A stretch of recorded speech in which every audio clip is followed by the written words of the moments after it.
Friends, welcome back to my channel సరదా ముచ్చట్లు vlog. ఈ రోజు వ్లాగ్ ఏంటంటే అండి, చేస్తున్నాము ఆ కేక్ ఎలాగ ఏంటనేది క్లియర్ గా చూపిస్తాను. ఫస్ట్ వచ్చేసి 2 eggs నేను కట్ చేసుకున్నాను.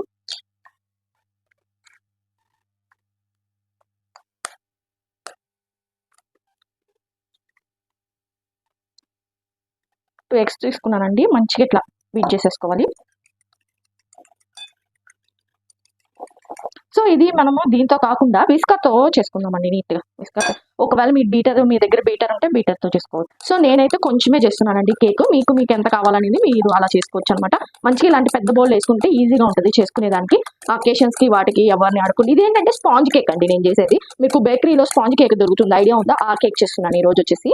నార్మల్ బర్త్డేస్ కి కూడా చేసుకోవచ్చు, బట్ ఇదేంటంటే మామూలుగా మనం ప్లెయిన్ గా స్పాంజ్ కేక్ తినడానికి కోసం అనమాట. అందరూ బర్త్డే కేక్స్ ఆల్రెడీ యూట్యూబ్ లో చాలా వీడియోస్ ఉంటాయి కదండి. స్పాంజ్ కేక్ కూడా ఉంటాయి, బట్ ఇది వచ్చేసి నా స్టైల్ ఆఫ్ స్పాంజ్ కేక్ అనమాట. కొంచెం డిఫరెంట్ గా చేస్తాను నేను. చూడండి, స్కిప్ చేయకుండా ఎండ్ వరకు చూడండి. అలాగే మన ఛానల్ ఎవరైతే ఫస్ట్ టైం చూస్తున్నారో సబ్స్క్రైబ్ చేయడం మాత్రం అస్సలు మర్చిపోకండి. అలాగే బెల్ ఐకాన్ మీద క్లిక్ చేస్తే నా ఫర్దర్ వీడియోస్ అయినాయి మిస్ అవ్వకుండా ఉంటారు. అలాగే తప్పకుండా ఈ వీడియోకి ఒక లైక్ అయితే వేయండి. మీ లైక్స్ కూడా చాలా చాలా ఇంపార్టెంట్ ఫ్రెండ్స్. ఇలాగా మనం బాగా చేసుకోవాలన్నమాట. అదే విస్కర్ కాబట్టి మనకి టైం ఎక్కువ పడుతుంది అండి. అదే కానీ మనకి బీటర్ అయితే తొందరగా అయిపోతుంది. ఇట్లా నురుగుగా వచ్చేదాకా మొత్తం బాగా బీట్ చేసుకోవాలి. చూడండి, బాగా నురుగు వచ్చేసింది. సో నేను వచ్చేసి ఈ కప్పు తోటి 1/2 కప్పు షుగర్ పౌడర్ అనేది తీసుకుంటున్నాను. కొంచెం కొంచెం వేసుకోవాలి. కొంచెం కొంచెం వేసేసుకోండి పౌడర్. బాగా మనకి గడ్డలు లేకుండా బాగా స్మూత్ గా చేసుకోవాలన్నమాట. మనకి ఏంటంటే బీటర్ ఉంటే ఈజీగా అయిపోద్ది. సో ఎవ్రీ వన్ బీటర్ కొనలేం కదండి, అందరి దగ్గర డబ్బులు ఉండవు కదా. సో మనకి ఏంటంటే ఇట్లాంటి విస్కర్ డిమార్ట్ లో దొరుకుతుంది, అది తెచ్చుకొని ఇలా చేసుకోవచ్చు సింపుల్ గా. రెగ్యులర్ గా మనం బేకింగ్ చేసుకునేటప్పుడు అయితే కంపల్సరీ కావాలి, కానీ మనం ఎప్పుడో ఒకసారి చేసుకునేదానికి విస్కర్ సరిపోతుంది. ఇట్లా బాగా చూడండి, బాగా షుగర్ మెల్ట్ అయింది కదా. మళ్ళీ కొంచెం షుగర్ ఉంది, ఆ కొంచెం కూడా వేసేసుకోండి. ఒకేసారి వేయకూడదండి, మళ్ళీ మనకి ఏంటంటే ఒకేసారి వేస్తే ప్రాబ్లం అవుతుంది. ఇది ఇట్లాంటి గ్లాస్ ఏదైనా పెట్టుకోండి. అట్లా కొలతలు ఆ గ్లాస్ తోటి తీసుకోండి. ఎల్లో కలర్ గా ఉంది కదా, ఇది వైట్ కలర్ వచ్చేదాకా మనం ఇట్లాగా విస్క్ చేసుకుంటానే ఉండాలండి. ఇట్లాగా వైట్ కలర్ వచ్చేదాకా బాగా అనుకోవాలి. బెటర్ అయితే మనకి 2 minutes లో అయిపోతుంది, బట్ ఇది విస్కర్ కాబట్టి కొంచెం టైం పడుతుంది. ఓపిక్గా చేసుకోండి తప్పకుండా. మనకి ఏంటంటే షుగర్ తీసుకున్నామంటే మళ్ళీ అది మెల్ట్ అవ్వడానికి ప్రాబ్లం అవుతుందండి. అదే కానీ మనము ఇది మామూలుగా షుగర్ పౌడర్ తీసుకుంటే చూడండి, కలర్ చేంజ్ అయిపోయింది, మనకి వైట్ కలర్ వచ్చేసింది మొత్తం నీట్ గా. ఇప్పుడు చూడు, చెక్కదనంగా కూడా ఉంది మనకి.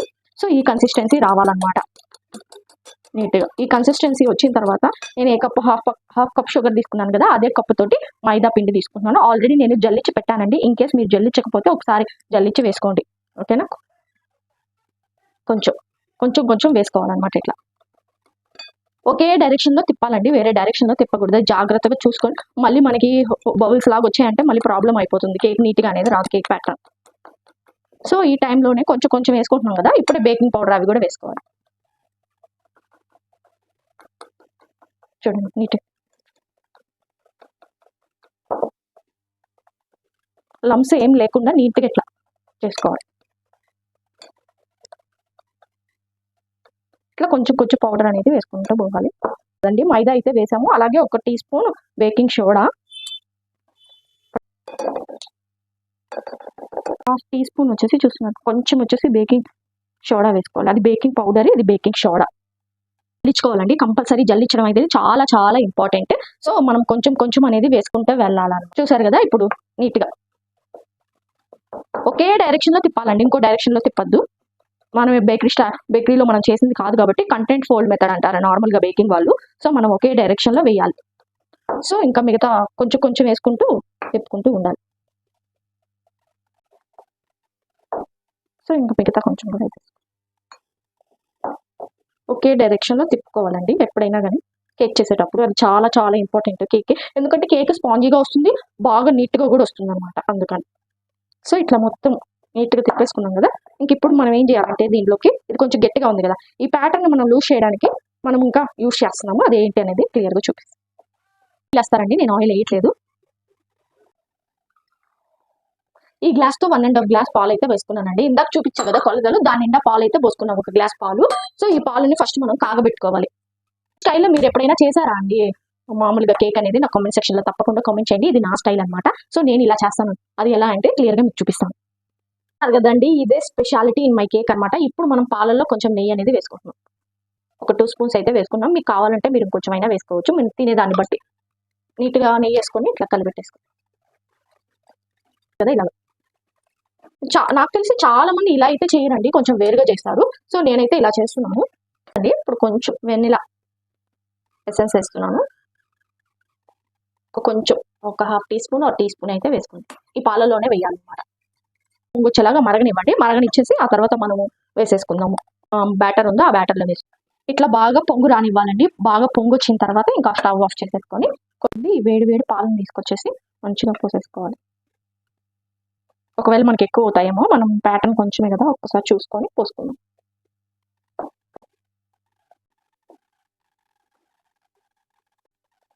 సో మనకి ప్యాటర్న్ అనేది సరిపోయిందండి, కేక్ ఇట్లాగా రావాలి మనకి. సో ఇలా వచ్చేసింది. సో ఆ పాలు ఇంకా అవసరం లేదు. కేక్ ప్యాటర్న్ పర్ఫెక్ట్ గా వచ్చింది, చూసారు కదా, ఇలా రావాలి. నాకేంటంటే నేను 1.5 పోసాను కదండి, నాకు 1 సరిపోయింది అనమాట. అంటే ఒకే సైడ్ తిప్పండి, చూడండి ఎంత బాగా వచ్చేసిందో. మనం ఇట్లాగా టిన్ ఒకటి తీసుకోవాలండి, కేక్ టిన్. నేను వచ్చేసి కొంచెం నెయ్యి పూసేసుకొని దాని మీద కొంచెం మనం మైదా పిండిని అయితే చల్లించేసుకున్నాను. మీరు ఆల్రెడీ చూస్తున్నారు కదా, నీట్గా చల్లించుకున్నా. ఈ బ్యాటర్ అంతా దీంట్లో షిఫ్ట్ చేసుకున్నాం. మేము ఏదైతే ప్రిపేర్ చేసుకున్నామో అదంతా చూడండి, ఏ బబుల్స్ వస్తున్నాయి చూసారు కదా, అవేం లేకుండా మనం మంచిగా పెట్టుకోవాలి. గ్యాస్ మీద ఇట్లా ఒకటి పెట్టుకొని, నేను వచ్చేసి పెద్ద దవర్ పెట్టుకున్నానండి. దాని లోపల ఇదిగోండి స్టాండ్ అయితే పెట్టుకున్నాను, ప్రీ హీట్ చేసుకుంటున్నాను. ఒక 5 minutes ప్రీ హీట్ చేసుకొని ఆ తర్వాత మనం ఇదైతే దానిలో పెట్టేద్దాము. సరే కదండి, ఇప్పుడు ఇది వచ్చేసి మనం బ్యాటర్ వచ్చేసి నీట్గా ప్లేస్ చేసేసాము. ప్లేస్ చేసేసుకొని ఒక 15 minutes తర్వాత చూద్దాం. మనది తక్కువ ప్యాటర్న్ కాబట్టి తొందరగా అయిపోయే ఛాన్సెస్ ఉన్నాయి. ఒక 15 minutes తర్వాత చూద్దాము ఎలా వచ్చింది. ఒక్కసారి మనం తీసి అయితే చూద్దాం ఎలా వచ్చిందో. సో కేక్ అయితే పొంగింది, ఒక్కసారి చూద్దాం. అసలు ఏం అంటుకోలేదండి, స్పూన్కి అయితే ఏం అంటుకోలేదు.